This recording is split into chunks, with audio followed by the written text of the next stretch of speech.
Images showing 那鉴于当前叙利亚局势， 국제뉴스 한반도 정세를 한눈에 황준호의 월드 리뷰.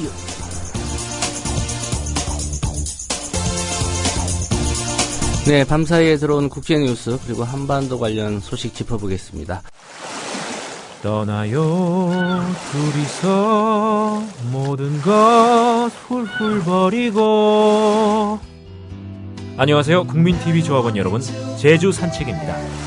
제주 산책은 국민TV 조합원이자 토종 제주인이 운영하는 여행사로 여러분이 제주 여행을 합리적인 가격에 가실 수 있도록 도와드리고 있습니다. 금액은 얼마지? 믿을 수 있을까?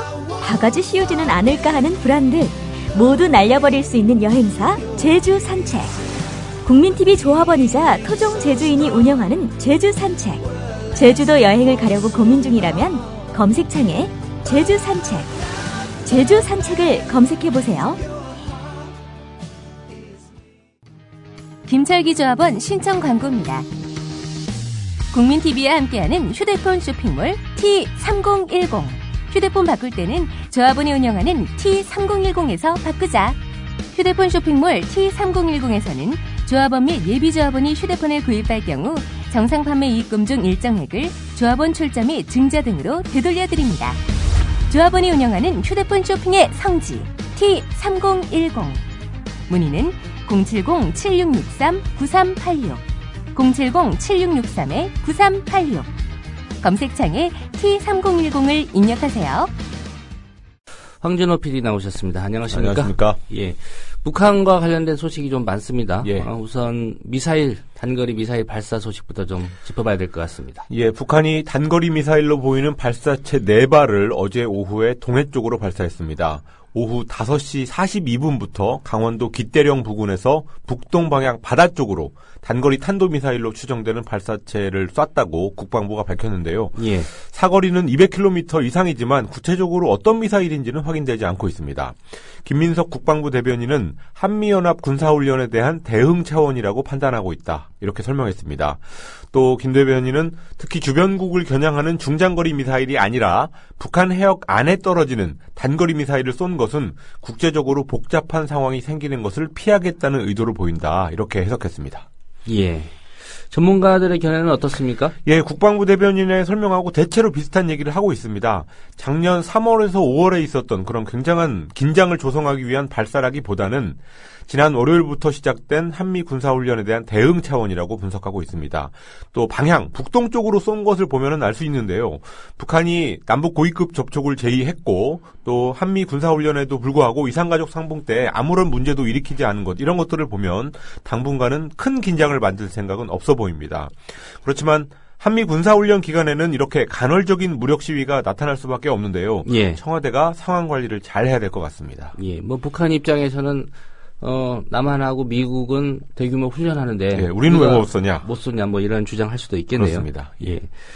우리 국민인 선교사가 어제 북한에 이제 억류돼 있다고 주장하면서 평양에서 기자회견을 가졌죠? 예, 한국인 개신교 선교사 김정욱 씨가 작년 10월 북한에 입국했다가 체포돼서 구속돼 있는 것으로 확인됐습니다.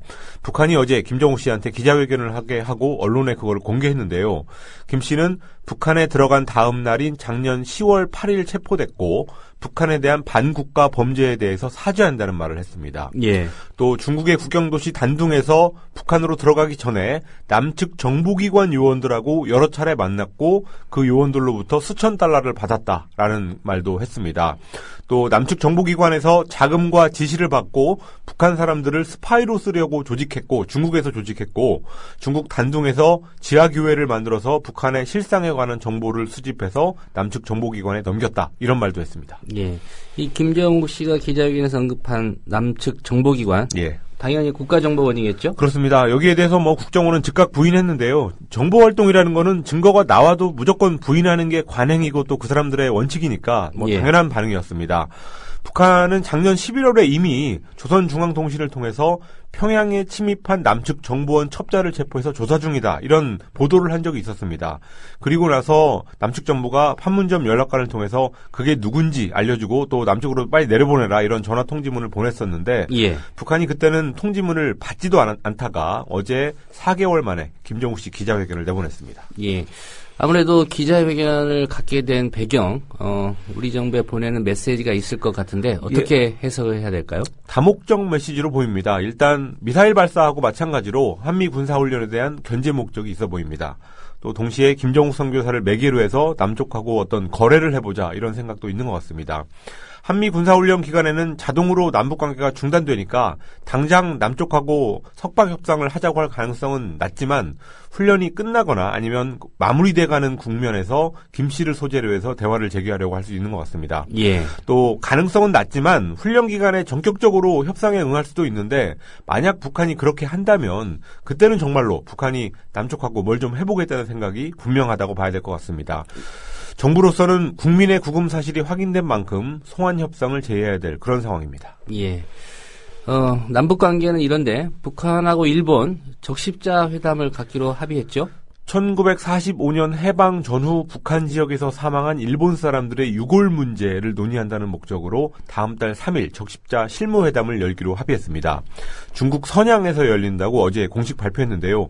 적십자 회담이라는 건 기본적으로 민간 회담인데 일본과 북한이 그 과장급 당국자를 내보낼 예정이라서 사실상 과장급 회담의 성격을 띠게 됐습니다. 예. 재작년 8월에 베이징 회담 이후에 1년 반 만에 열리는 적십자 회담이 됐습니다. 일본은 북한의 요청으로 이번 회담이 이루어졌다고 말했습니다. 예. 이런 형태의 회담이 전에도 좀 있었지 않습니까? 그렇습니다. 작년에도 유골 문제에 관한 일본인 현지 조사단을 북한이 받아들인 적이 있었고 또 아베 총리의 측근 인사도 작년에 북한에 한번 다녀온 적이 있습니다. 또 중국 같은 데서 다른 문제, 그러니까 유골 문제 말고 다른 문제를 가지고 비공개 회담을 했다는 보도도 있었습니다. 그렇지만 북일 회담은 했다 말았다 단속적으로 이루어지고 있고 북한하고 일본의 근본적인 이해관계가 워낙 다르기 때문에 예. 이런 회담이 열린다고 해서 뭐 북일 관계에 진전이 있을 거다 이렇게 보기는 힘듭니다. 일본은 외교를 상당히 눈치 빠르게 하는 편이라서 과거에 이렇게 북일 관계의 움직임이 있으면 북한하고 미국이 뭔가를 해보려고 하는 것을 알고 그런 걸 냄새를 맡고 일본이 선수를 치고 있다. 이런 식으로 해석을 많이 했었습니다. 그래서 이제 북일 관계를 하나의 지표라고 봤는데 예. 근데 근 5년 정도의 추이를 훑어보면 그런 해석이 대부분 안 맞았습니다. 예.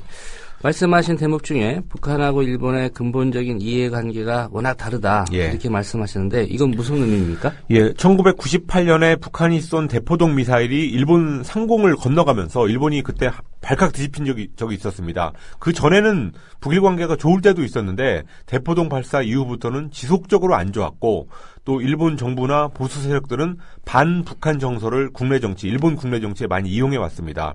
또 기본적으로 일본은 미국하고 손잡고 중국을 견제해야 되고 그거를 위해서 북한의 위협을 하나의 명분으로 군사력을 강화하고 있는데요. 그런 일본이 북한하고 관계를 풀면 결국은 스텝이 꼬이게 됩니다. 그래서 이거는 한국의 보수 세력하고 비슷한데요. 한국의 예. 보수 세력도 북한하고의 대결을 가지고 정치적인 입주를 구축해 왔기 때문에 아무리 통일 대박론을 말한다고 해도 한계가 분명히 있고 나중에는 스텝이 꼬일 수밖에 없는 것 이런 것과 마찬가지의 원리입니다. 그래서 북일 관계가 근본적으로 좋아지는 데에는 한계가 있다고 봐야 될 것 같습니다. 예. 북일 관계 근본적으로 좋아지는 데는 뭐 남한의 보수 세력들이 북한 문제를 이용하는 것처럼 예. 그런 이유 때문에 한계가 있다 이런 말씀이군요. 네, 잘 들었습니다. 감사합니다. 네, 황준호 PD였습니다.